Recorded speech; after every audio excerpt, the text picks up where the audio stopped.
Degrees of evil. The theme of radical evil is currently something of a hot topic, and Kant, as a theoretician of radical evil, is subject to very diverse and sometimes contradictory readings. In his book, L'Éthique, Alain Badiou points out that the topic of radical evil has become a specter raised by ethical ideologists every time a will to do something good appears. Every positive project is capable of being undermined in advance on the grounds that it might bring about an even greater evil. Ethics would thus be reduced to only one function: preventing evil, or at least lessening it. It seems that such an ethics of the lesser evil is justified in its reference to Kant. The criticism of Kant, according to which he defined the criteria of the ethical act in such a way that one can never satisfy them, goes back as far as Hegel. From this point, it follows that all our actions are necessarily bad, and that one can remain pure only if one chooses not to act at all. In this perspective, good does not exist, whereas evil is omnipresent. Basing this position on Kant, however, is possible only if two crucial features of Kantian practical philosophy are neglected. 1. For Kant, it is in no way easier to realize evil than it is to realize good. 2. The radical character of radical evil does not refer to its quantity, since it is not a concept designed to explain the radicality of evil as it affects the real world. It is rather a theoretical construction which Kant introduces as the necessary consequence of the possibility of freedom.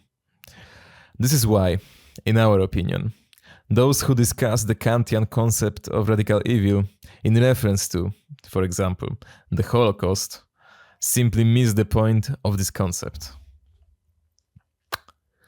On the first point, let us just remark for the time being that it is related to the difference Kant establishes between Übel and Böse.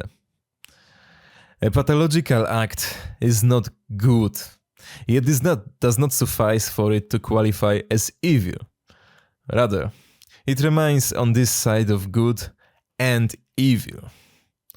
What about the second point? Kant introduces the notion of radical evil in Religion Within the Limits of Reason Alone, 1793. This work, more than another of Kant's texts, surprised, shocked, and scandalized his contemporaries. How can we situate the source of this scandal and the uneasiness that accompanied it? That the world is evil, states Kant, is a complaint as old as history itself. One thing is certain here. With his conception of radical evil, Kant in no way tries to add his voice to this song of the beautiful soul, denouncing the wicked ways of the world.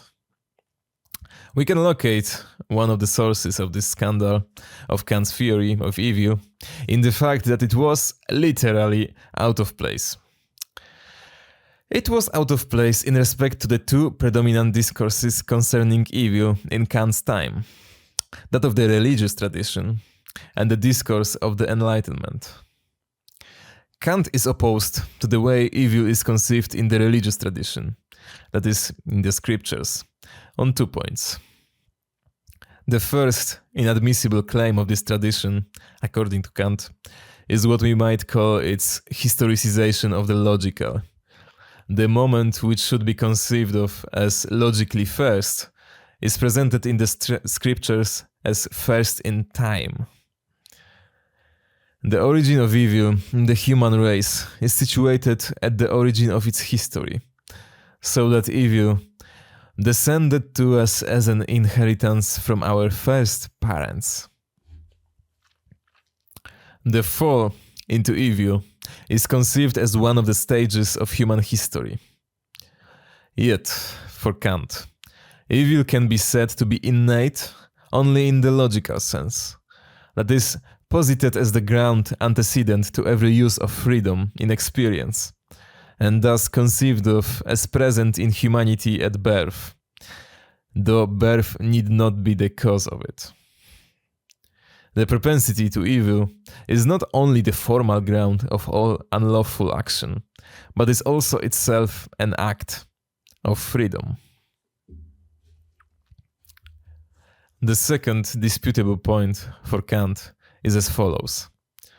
When the scriptures narrate the passage of man from an original state of innocence to evil via original sin, they describe it in terms of a transgression of the law of divine commandments. Evil is thus born when innocence trespasses into forbidden territory. This gives rise to an obvious question. How did innocence, as innocence, come to take this step? It was, of course, seduced, incited to do it.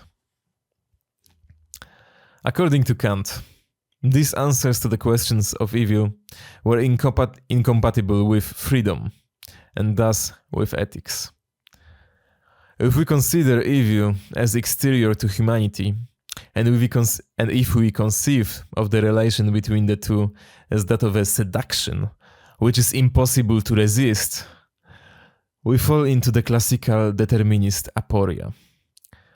God is a duplicitous God, who punishes us for something that was, strictly speaking, beyond our control. On the other hand, if one can resist temptation, but nevertheless continues to do bad things, the question of the possibility of evil remains unanswered.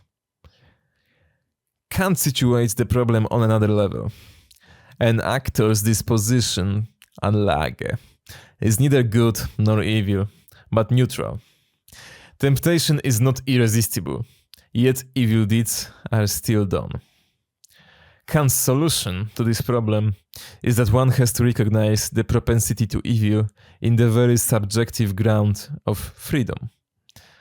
This ground itself has to be considered as an act of freedom, actus der Freiheit.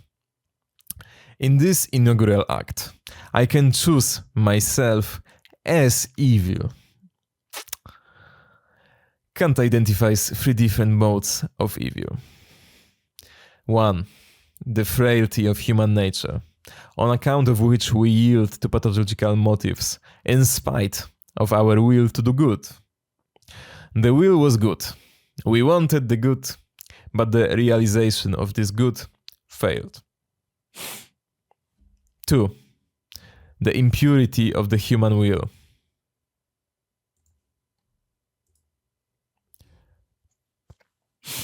2. The impurity of the human will. Here the problem is not a discrepancy between the maxim and its realization. The maxim is good in respect to its object, and we are also strong enough to practice it. But we do so not out of respect for the moral law, but, for example, out of self-love, out of some personal interests, because we think doing good will be useful to us. 3. Wickedness, Bösartigkeit. Wickedness or radical evil, which is structured somewhat differently. Its foundation is a free, albeit non-temporal, act in which we make the incentives of self-love the condition of obedience to the moral law. Quote, "It may also be called the perversity of the human heart, for it reverses the ethical order of priority among the incentives of a free will. And although conduct which is lawfully good, legal, may be found in it, yet the cast of mind is thereby corrupted at its root, so far as the moral disposition is concerned, and the man is hence designated as evil." End of quote. In other words, radical evil reverses the hierarchy of pathological incentives and the law. It makes the former the condition of the latter, whereas the latter, the law, ought to be the supreme condition or the criterion for the satisfaction of incentives. We obey the moral law only by accident, when it suits us, or when it is compatible with our pathological inclinations. Radical evil is, in effect, that which, given the fact that we are free, explains the possibility of the first two modes of evil, no more, no less. It does not refer to an empirical act, but to the root of all pathological, non-ethical conduct. It is the precondition of the adoption of maxims other than those that come from the moral law. To these three degrees of evil, Kant also adds a fourth, diabolical evil, which has to be carefully distinguished from radical evil. Kant excludes diabolical evil as a case that cannot apply to human beings. Here we come to the first point above. For Kant, it is in no way easier to realize evil than it is to realize good. An act of pure malice is in no way easier to realize than an act of pure goodness. What is more, it is by no means certain that we could even distinguish between a pure act of malice and a pure act of goodness, since they would have exactly the same structure.